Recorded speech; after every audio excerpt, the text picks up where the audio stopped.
할렐루야. 4월의 마지막 주 함께 예배하시는 우리 사랑하는 모든 성도님들께 우리 하나님께서 위로부터 부어주시는 치유의 능력으로 머리부터 발끝까지 강건의 은혜가 넘치게 되시길 주님의 이름으로 축원합니다. 자, 우리 좌우 앞뒤 분들과 인사하겠습니다. 아무리 봐도 당신의 얼굴을 보니 예수님이 있는 것 같습니다. 인사하겠습니다.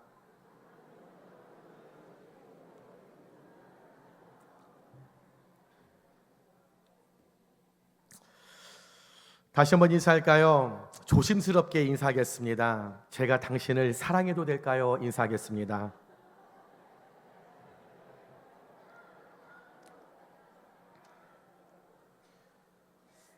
요즘 이렇게 신방을 다니고 또 이렇게 많은 분들과 이렇게 상담을 하는 시간을 많이 갖고 있는데요. 이상하게 요즘 많이 상담하고 또 이렇게 신방할 때 나누는 이야기가, 목사님, 자꾸 제가 복수하고 싶은 마음이 들어요 라는 이야기를 요즘 참 많이 듣습니다. 이상합니다. 왜 자꾸 이런 상담을 많이 하시는지.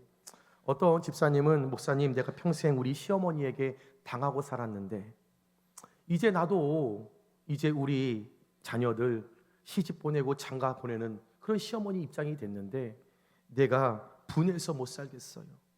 목사님, 복수해도 될까요? 그래서 그러라고 그랬어요. 뭐 제 일 아닌데 뭐 또요, 복수하라고. 또 어떤 분은 그런 말합니다. 권사님이, 목사님, 평생 삼식이랑 살면서 내가 너무 괴로웠어요. 내가 우리 삼식이 남편에게 복수해도 될까요? 또 거래하시는 분, 사업하시는 분, 어떤 물질 때문에 거래처와 여러분 어려움이 있어서 이 보복하고 싶은 마음, 억울함을 이렇게 해결하고 싶다. 또 어떤 분들은 어떤 소송 때문에, 고소 고발권 때문에 마음이 무너져서 목사님 복수하고 싶어요. 그런 가정들을 요즘 참 많이 만나고 있습니다. 그래서 계속적으로 그 마음이 제 마음에 담겨져 있어서 묵상을 하다가 오늘 이 말씀을 좀 준비했습니다. 내 눈에서 눈물이 나게 하면 내 눈에서 피눈물이 날 것이다 라는 말이 있습니다. 내가 누군가를 통해 고통당할 때, 괴로움을 당할 때, 눈물을 흘릴 때 우리가 자주 사용하는 문장이지요. 그런데 여러분, 이 문장을 유심히 보시면 이 문장에는 사람이 품고 있는 중요한 특징이 여러분 정확하게 드러나 있습니다. 그것은 사람은 누구나 누군가를 통해 내가 피해를 입고 고통을 당하고 괴로움을 당하면 자신에게 피해를 끼친 그 사람은 내가 당한 고통보다, 내가 당했던 어려움보다, 내가 흘렸던 눈물보다 그가 더 눈물을 흘리고 그가 더 고통당하고 더 어려움을 입기를 원하는 것이 사람의 실체라는 거죠. 그래서 우리는 종종 내가 그에게 복수를 하면 내가 당한 것보다 그는 더 당해야 된다고, 더 심하게 너는 그 어려움을 겪어야 한다고 마음을 먹고 계획을 짜고 그런 생각을 끊임없이 하는 것이 보통 우리 사람의 진실된 모습이요, 내 안에 깊은 뿌리에 담겨져 있는 인간의 본 모습이라는 거예요. 이는 본능적으로 우리가 피해를 당할 때 복수해야겠다라고 하는 복수심이 모든 사람에게는 이 내면 안에 여러분 담겨 있기 때문입니다. 그래서 자기 방어라는 그 이름 아래서 우리가 누릴 수 있는 모든 권리를 주장하게 되는데, 때로는 이 자기 방어가 도에 지나쳐서 전 세계적으로 테러와 같은 병폐로도 나타나고, 또 자기 권리를 침해받았다고 해서 이 분을 삭히지 못하고 이기지 못해 어떤 그 개인과 집단이 폭력과 파괴로서 자기의 분노를 분출하면서 사회에 무리를 일으키는 병폐를 여러분 우리는 많은 매스컴을 통해서 우리는 발견할 수 있습니다. 여러분, 말씀이 지금 시작했는데 지금 주무시면 안 됩니다. 눈 뜨세요. 여러분, 하나님의 말씀을 듣는데 여러분 눈을 감고 잠을 자는 건 사탄마귀의 역사입니다. 사탄마귀에게 여러분 타협하지 마세요. 여러분 주무실 거면 일어서셔서 저 뒤에 가서 예배 드리세요. 여러분, 복수하다라고 하는 이 단어는 히브리어로 나캄입니다. 이것은 단순히 우리 인간의 1차원적인 억울해서 내가 무엇을 갚아야겠다 그런 뜻이 아닙니다. 이 복수라고 하는 이 낙함은 여러분 스스로 내가 판단자가 되는 거예요. 내가 판단자가 되어서 내가 가지고 있는 지식, 내가 배워온 어떤 삶의 노하우, 이것을 가지고 내 기준을 내 스스로 삼아서 그 상대를 응징하겠다라고 하는 응지권을 행사하는 것이 여러분 성경에서 말하는 복수 낙함입니다. 그런데 성경에서 말하는 이 복수 낙함은 본래는 하나님께 속한 영역입니다. 다시 말하면 이 복수는 사람의 영역이 아니라는 거죠. 로마서 12장 19절에 원수 갚는 것이 누구에게 있으니 내가 누굽니까? 하나님이시라는 거예요.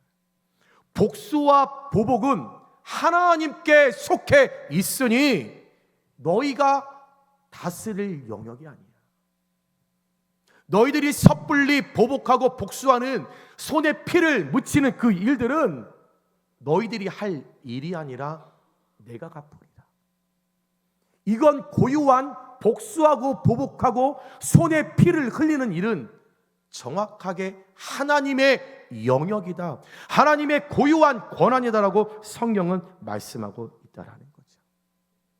심판과 보복은 인간의 몫이 아니라 하나님의 권한이기 때문에 복수는요, 인간의 손에 맡겨질 때 생명을 살리지 못하고 오히려 죄를 더 크게 부풀리고 확대되고 확장하게 되는 것입니다.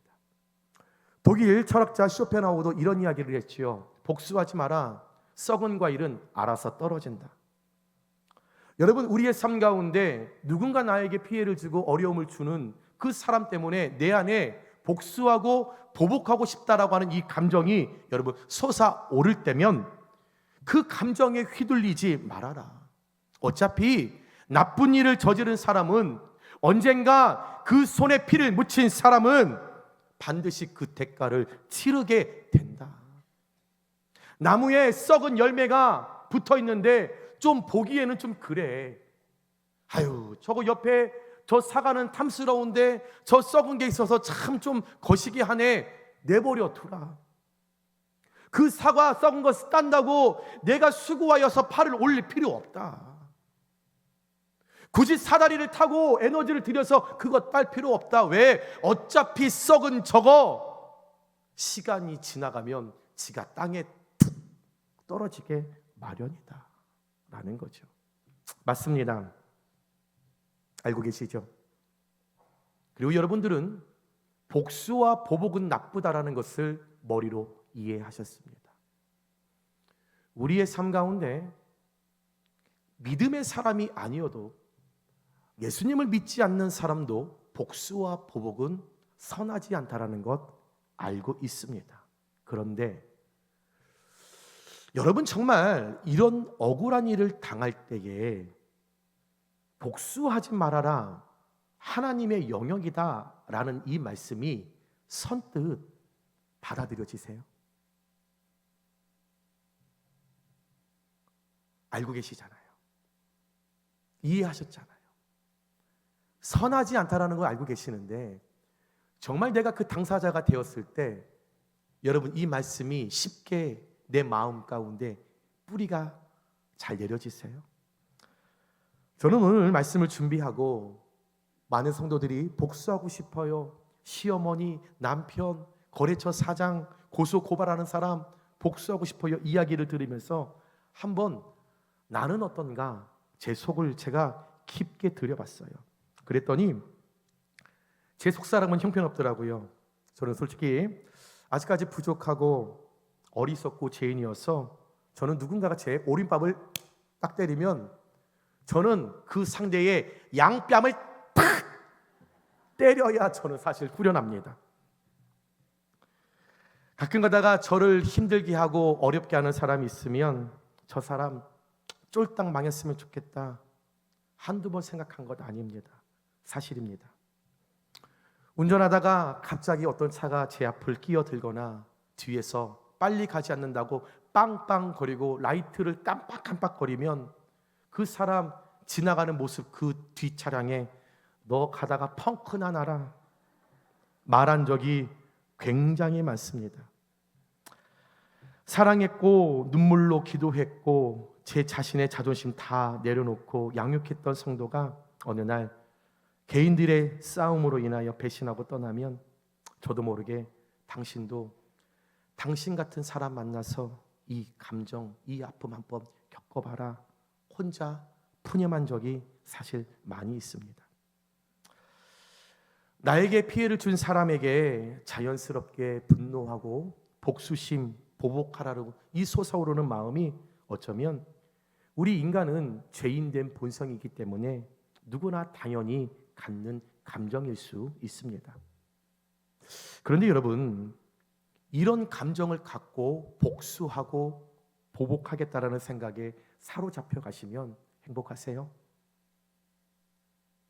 여러분 좋으세요? 저는 목회를 하면서 보복하고 싶다, 복수하고 싶었다라는 때가 한 두세 번 있었던 것 같습니다. 그런데 복수하겠다라는 그 생각을 갖고 저 사람을 어떻게 복수할까? 그 생각하는 그 시간이 제게는 지옥이었어요.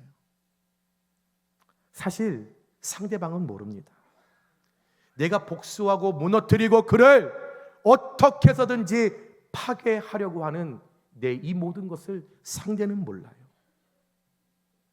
그 감정을 그 생각하며 복수하겠다라고 하는 그 계획을 침울하게 짜는 어쩌면 우리 자신이 더 괴롭고 지옥의 터널을 지나가고 있지는 않을까요? 상대는 잘 자더라고요. 상대는 모르니까 두 다리 쫙 뻗고 자더라고요. 그런데 저는 복수하겠다라고 저는 그 침대에 누워서 쪼그려서 잠 못 이루고 이빨 뜨득뜨득 갈고 밤새도록 끙끙 며칠을 앓다 보니 어느 날은 10kg까지 빠지는 그런 상황을 맞이했던 적도 있었습니다. 여러분, 복수를 꿈꾸는 순간, 보복을 하겠다라고 하는 그 순간 사실 우리는 이미 나에게 상처를 주고 고통을 준 그 상대에게 휘말리고 있는 것입니다. 복수심은 우리의 마음을 오히려 어둡게 만들고 잠 못 이루게 하여서 나의 삶의 소중한 시간을 오히려 갉아먹는 역할을 하게 되는 거죠.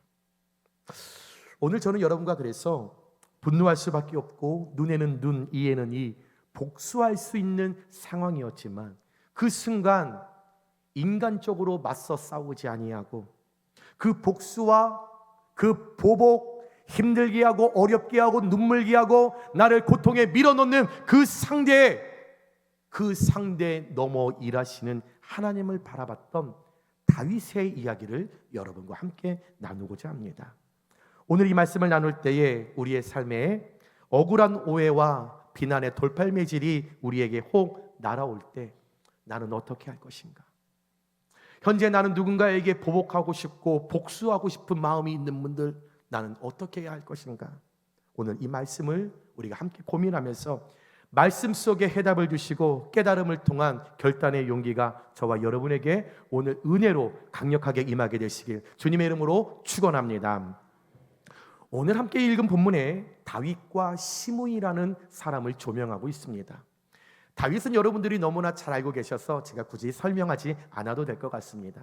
오늘 다윗과 함께 조명이 된 시므이에 대해서 잠깐 소개를 하면, 이 시므이라는 사람은 다윗과 같은 베냐민 지파의 족속으로서, 이는 베냐민 지파로서 내가 베냐민 지파의 사람이야, 나는 이런 가문의 사람이야, 이거를 굉장히 자부심을 갖고 있었던 사람이었습니다.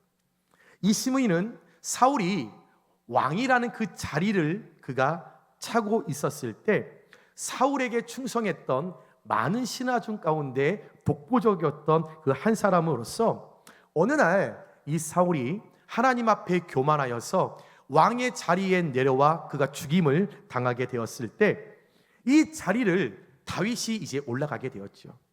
사울 다음에 다윗이 그 자리에, 왕의 자리에 오르게 되었을 때 이 시므이는 사울 왕이 몰락하고 다윗이 그 자리에 올라간 것은 분명한 잘못이다, 이 모든 원인은 다윗에게 있다.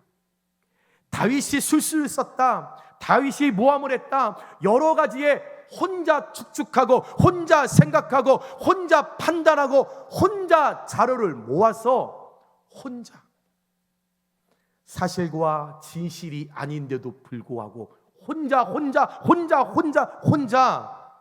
밤새 연구한 결과 사울이 몰락한 건 다윗 때문이야 라고 하며 유다 지파였던 다윗이 이스라엘 왕의 자리에 올라가는 것은 옳지 못해,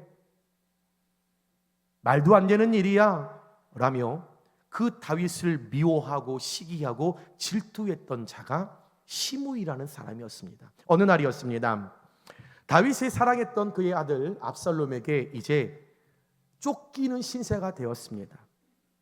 이제 그 압살롬이 아버지 다윗을 배신하여서 이 다윗이 궁왕에 있지 못하고 이제 궁을 빨리 나와야만 하는 상황을 마주하게 된 거죠. 다른 사람도 아닌 사랑하는 아들에게 배신을 당하여 죽임을 당하게 된 이 다윗, 정신적으로 정서적으로 어느 때보다 그 충격이 컸습니다. 뭔가 마음이 지쳤죠. 자식에게 그런 대우를 받고 있다라고 하니, 그래서 그 아들이 나를 이 궁으로 죽이러 온다라는 이야기를 듣고 이제 이 다윗이 도망갑니다.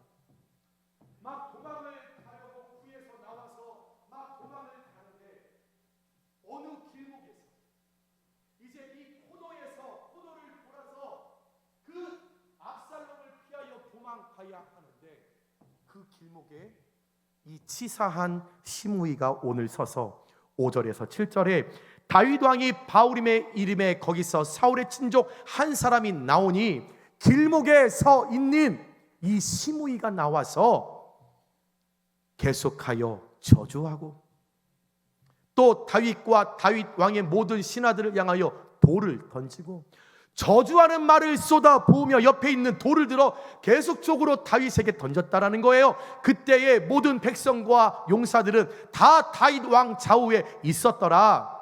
시므이가 저주하는 가운데 이 저주가 일회성이 아니에요.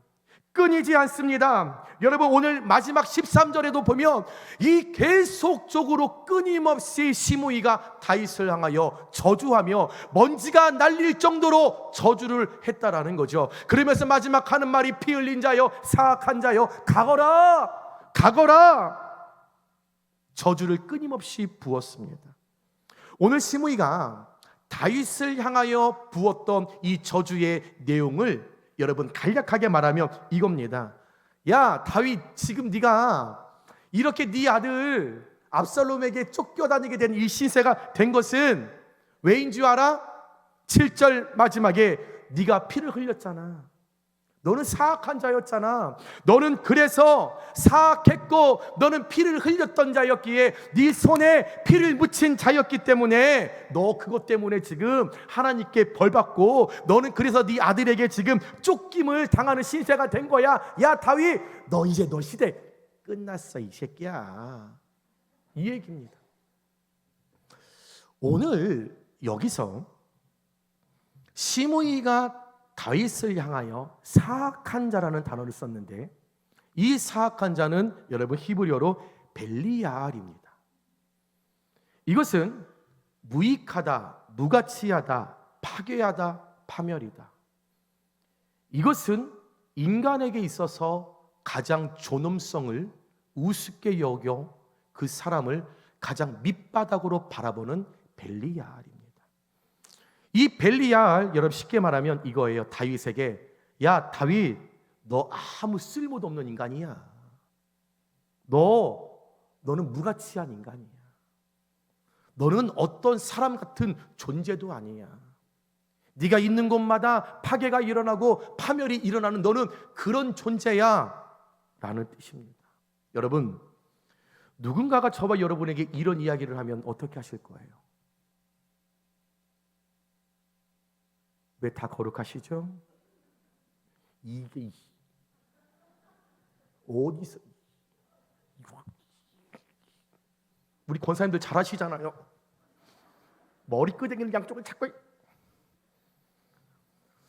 여러분, 오늘 벨리야의 우리가 이런 뜻으로 보면 오늘 이 시므이의 저주는 보통 사람이면 도저히 참기 어려운 독설이었음을 우리는 알 수 있습니다. 여러분, 시므이는 사울이 왕이었을 때 그의 친족이라는 이유로 부귀영화를 다 누렸던 사람입니다. 그러나 사울이 몰락하면서 그가 누리고 있었던 부귀영화가 끝이 난 거예요. 그러다 보니 다윗에 대해서 불만이 생긴 겁니다. 다윗, 너만 아니었으면, 네가 이스라엘 왕의 자리에 오르지 않았고 사울 왕이 계속 있었으면 내가 누리고 있었던 이 모든 부귀영화는 내가 다 끝까지 누릴 수 있는 건데 너 때문이야. 네가 자리에 올랐기 때문에 내 모양이 이렇게 된 거야. 그러니 오늘 시므이가 다윗을 반대하는 그 사적인 그의 감정은 이해할 수 있습니다. 그렇다고 다윗의 성공이, 다윗이 이스라엘 왕의 자리에 오른 것이 사울 가문의 피 위에 세워졌다고 오늘 비난하면서 지금의 고난이 바로 그에 대한 하나님의 심판이라고 저주를 퍼오면서 피를 흘렸다, 사악한 자다, 무가치한 인간이다, 쓸모없는 인간이다 라고 표현하면서 저주를 붓고 돌을 던진 것은 명백히 시므이는 오늘 도를 넘은 겁니다. 선을 넘은 거예요. 공과 사를 구분하지 못하고, 이해한다니까요. 시므이의 마음을 헤아릴 수 있습니다. 예, 부귀영화를 누릴 때 얼마나 좋았어요. 가는 곳곳마다 사람들이 사울의 오른팔로 여겼던 그 시므이 얼마나 존경했어요. 얼마나 사람들이 잘한다고 박수를 쳤어요. 가는 곳곳마다 돈을 다 뿌릴 정도로 부귀영화를 누렸단 말이에요. 그런데 다윗이 왕이 돼서 그것을 못 누리니 괜히 핑계를 다윗에게 두며 자신의 사사로운 감정 드러내는 거, 예, 이해한다니까요. 그러나 공과 사는 구분했어야지요. 내 감정이 그렇다고 아무 데서나 나의 감정을 드러냅니까? 내 마음이 상했다고 공동체 가운데서 내 얼굴을 붉히고 소리 지르고 언성을 높이고 도를 넘었다라는 거죠. 또한 오늘 시므이가 다윗을 향하여 오해하여 저주한 부분이 있는데, 사악했다, 무가치했다 말하며 피를 흘렸다라고 이야기를 했습니다. 그런데 여러분, 성경을 잘 읽어보세요.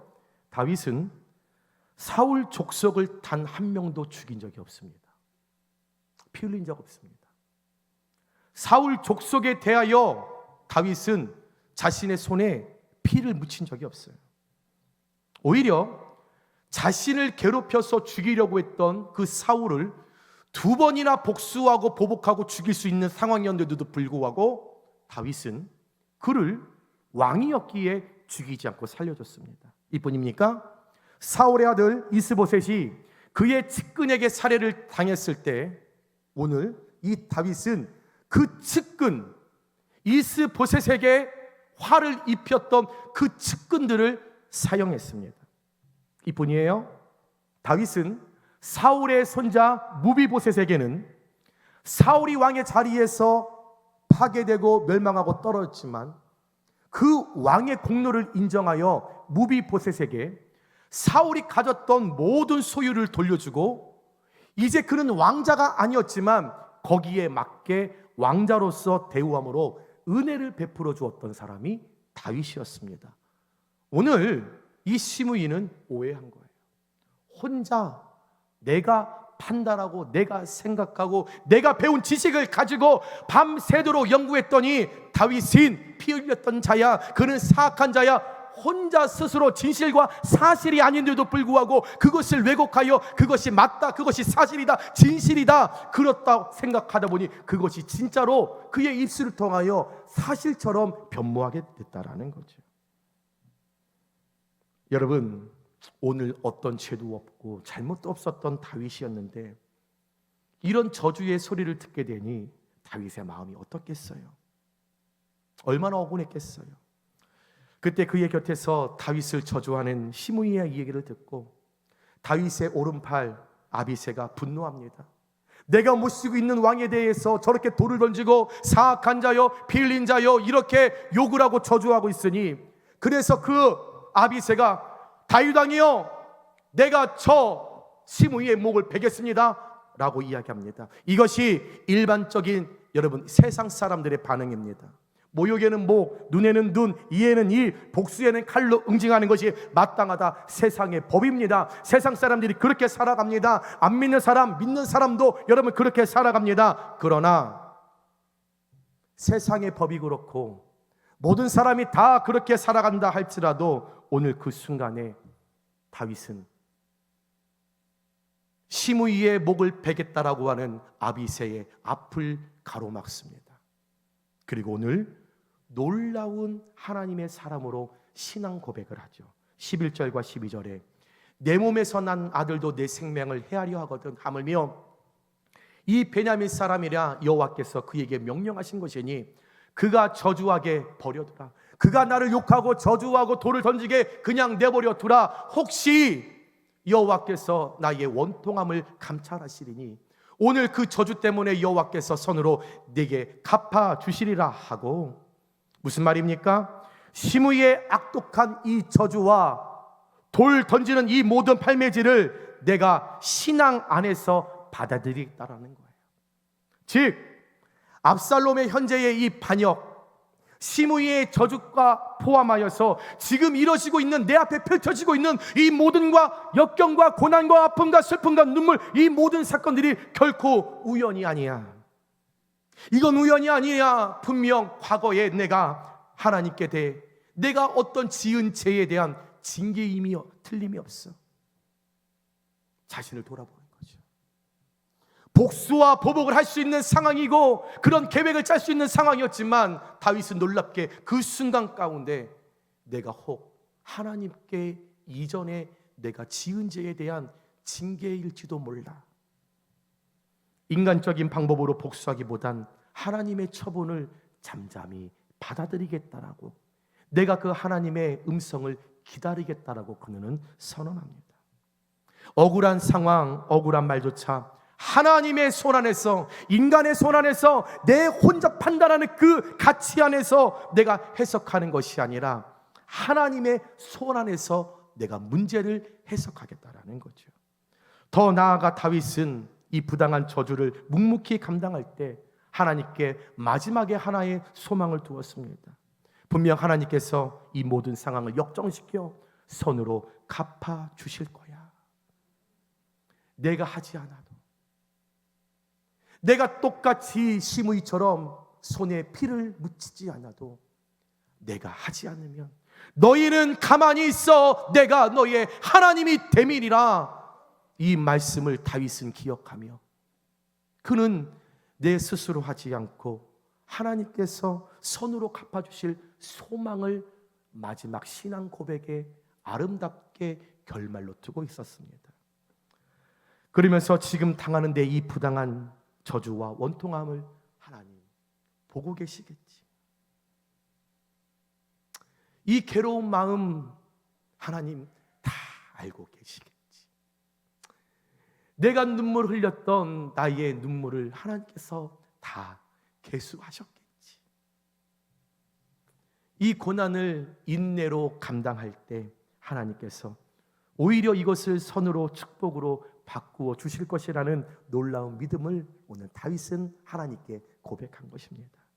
여러분, 오늘 이 다윗의 고백이 고난의 가장 깊은 골짜기에서, 처절하게 몸 떨리는 억울한 감정의 골짜기에서 비로소 우리 인간이 나의 무력함을 인정하고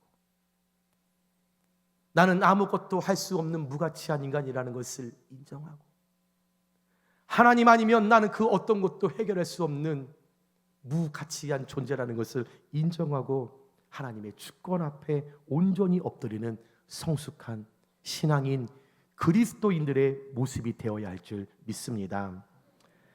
보복은 꿀보다 달달하는 속담이 있습니다. 그만큼 복수의 유혹은 달콤합니다. 하지만 다들 경험하셔서 아시잖아요.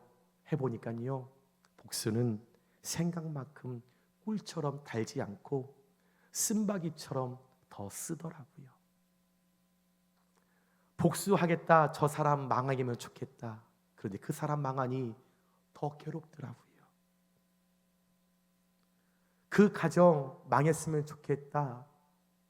정말 그 가정이 어려워지고 자녀들이 안 되니 제가 더 죽겠더라고요. 여러분, 살다 보면 복수하고 싶은 사람이 왜 없겠습니까? 왜 오늘 다윗이 시므이에게 복수하고 싶지 않았겠어요? 또한 때로는 정의라는 이름을 가지고 우리의 삶과 관계 속에 정당한 보복이 필요할 때도 있을 겁니다. 하지만 그 정당한 보복이라 할지라도, 정의를 앞세운 보복이라 복수라 할지라도 내가 하기보다는 하나님의 은혜, 하나님의 손에 의해서 이루어져야 보복과 복수는 악순환의 이 모든 것이 끊어지게 되는 것입니다.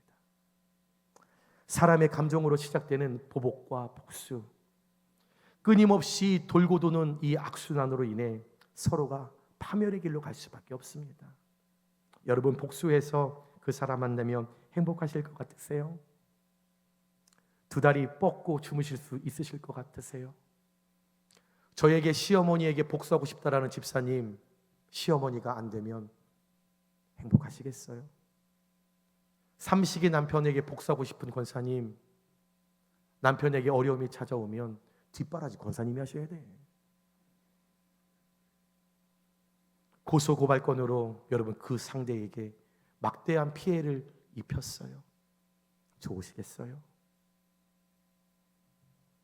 내가 보복하려고 하면 작은 화가 더 큰 화를 부르게 되고 복수는 무한반복, 무한 확장될 수밖에 없습니다. 여러분, 복수하고 싶은 사람이 있으십니까? 시어머니께 복수하고 싶으세요? 아니, 근데 시어머니들 왜 이렇게 며느리들이 힘들게 할까요? 복수하는 마음을 갖게. 여러분 또한 살다 보면 복수할 일을 만나게 될 텐데 어떻게 하시겠습니까? 사랑하는 여러분, 여러분의 복수와 보복에 솟구치는 모든 감정을 하나님께 맡기시길 주님의 이름으로 축원합니다. 하나님께서 회개할 사람은 회개시키실 것이고 아닌 사람은 분명한 하나님의 기준으로 우리 하나님 반드시 심판하실 것입니다. 말씀을 정리합니다. 사랑하는 여러분, 마음의 간음이 간음인 것처럼 마음의 살인, 마음의 복수도 살인입니다. 우리 그리스도인들은요, 마음의 독소를 빼야 합니다. 여러분, 왜 살이 찌는지 아세요? 독소가 많아서 그래요. 독소를 빼면 S라인이 되는 거예요. 제 딸아이가 6학년인데 지금 키가 170에 49kg예요. 그런데 살찔까봐 안 먹어요. 그러며 저를 매일 놀리죠. 아빠, 거울을 봐. 아빠는 곰돌이 푸야. 빼야 하는데 살만 빼시겠습니까? 마음의 독소도 빼야 하지 않으시겠어요?